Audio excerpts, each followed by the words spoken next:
Hello student, today I am going to teach you movement of alimentary canal. For proper functions of the digestive tract such as digestion, secretion, absorption and defecations, movements are necessary. Facts about movement. There are many varieties of movement such as peristalsis, antiperistalsis, mass peristalsis, segmentation and pendular movements in the alimentary canal. Functionally, they can be classified into two groups. First one is the translatory movement. These movements travels onwards and propel the food mass in the digestive tract in next segment. Examples: peristalsis, antiperistalsis and mass peristalsis. Second one is the stationary movement. These movements remain localized in the particular part of the alimentary canals and do not move onwards. Examples: segmentation and tonic contraction. This translatory movement is present in every part of the gastrointestinal tract, but stationary movement not present in every part, and this stationary movement is localized in the particular part of the alimentary tract. Now, cause of movement. Peristaltic and antiperistaltic movement are neurogenic in nature, whereas segmentation or pendular movement is myogenic, that means depending on muscles only. Now the deglutition. What is deglutition?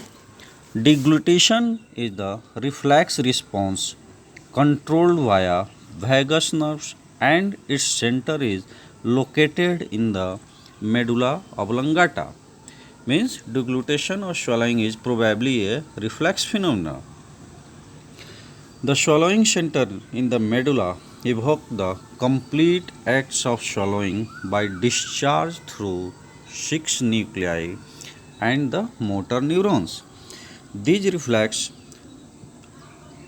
acts occur in 3 stages. First one is the stage 1 or oral stage. This one is the voluntary stage. Stage 2 ear or pharyngeal. This one is the involuntary reflex stage, and third one is the esophageal reflex. It is also involuntary stage. Now, first or oral stage. Passage of food through the oral cavity into the pharynx, which is voluntary act. Due to contraction of mylohyoid, styloglossus and hypoglossus muscles, upward and backward movement of the tongue occurs and the food bolus thrown back into the pharynx. During these phases, mastication ceases and respiration is inhibited reflexly. Here, one thing is the swallowing or deglutition reflex. What is this? It is triggered by afferent impulse arising from mucous membrane covering anterior and posterior pillar of fauces and tonsils. Second, posterior pharyngeal wall, and third, soft palate, and fourth one is the epiglottis. These impulse travels in trigeminal nerves, glossopharyngeals and vagus nerves to stimulate a group of nerve cells, that means deglutition centers, located in the floor of fourth ventricles near the respiratory center in the medulla. And next, the afferent fiber passing through motor fibers of the 5th, 7th, 9th, 10th and 12th cranial nerves to the pharyngeal musculature and the tongue. This initiates involuntary pharyngeal stage. Now the second or pharyngeal stage. It consists of passage of bolus of food from the pharynx into the esophagus, which is reflex process and called swallowing reflex. In this stage, soft palate is elevated.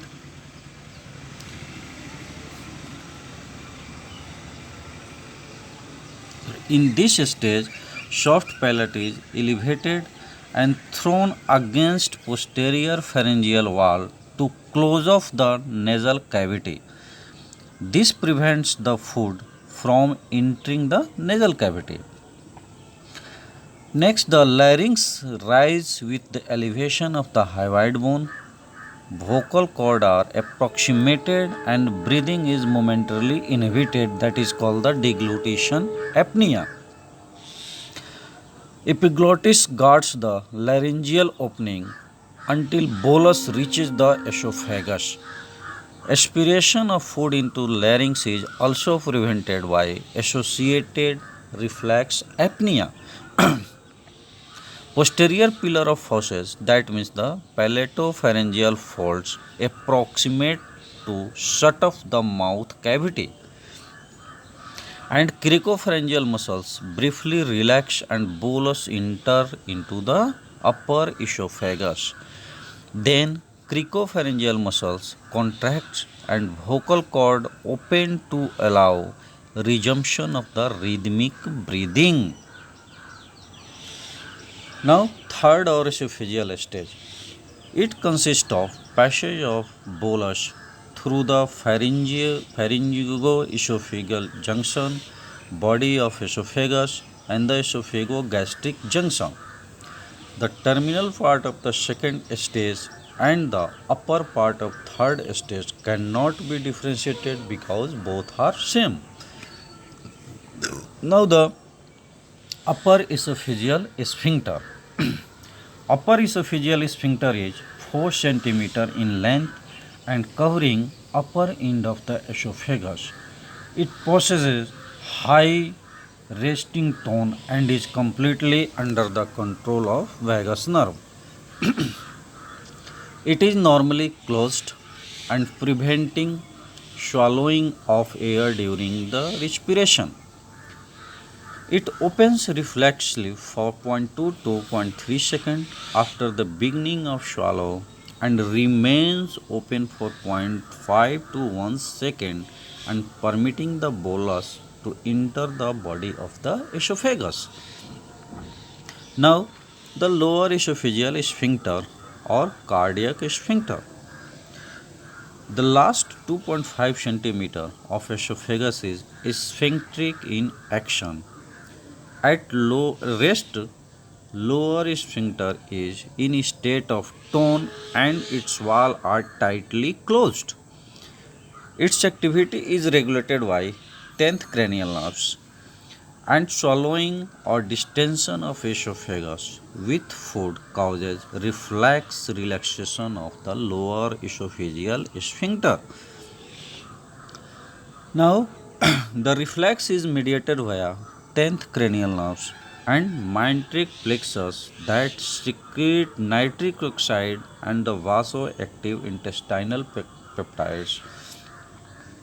When peristaltic contraction reaches this region, the sphincter closes. Therefore, prevent regurgitation of food and the gastric juice into the esophagus.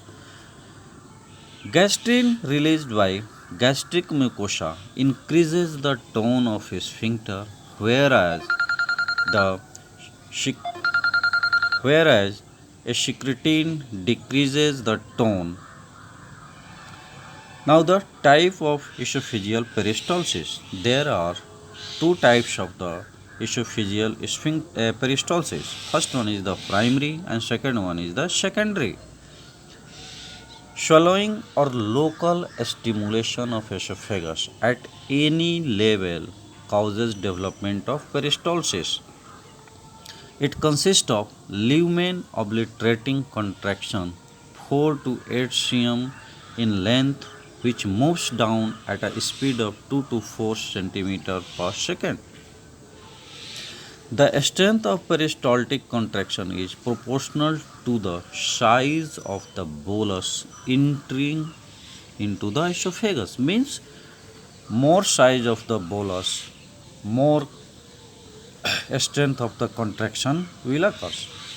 There is relationship between the deglutition center and the respiratory and cardiac center located in the medulla. Therefore, each swallowing is associated with arrest of respiration is called deglutition apnea and increase in heart rate. Now the primary esophageal peristalsis.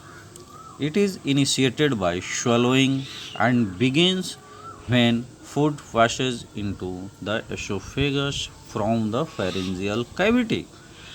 It is coordinated by vagal fibers from the swallowing center in the medulla. Second one is the secondary esophageal peristalsis. It is initiated by presence of food within the esophagus after primary peristalsis is completed and is due to the stimulation of mechanical receptor in the esophagus. It is coordinated by intrinsic nerve system of the esophagus.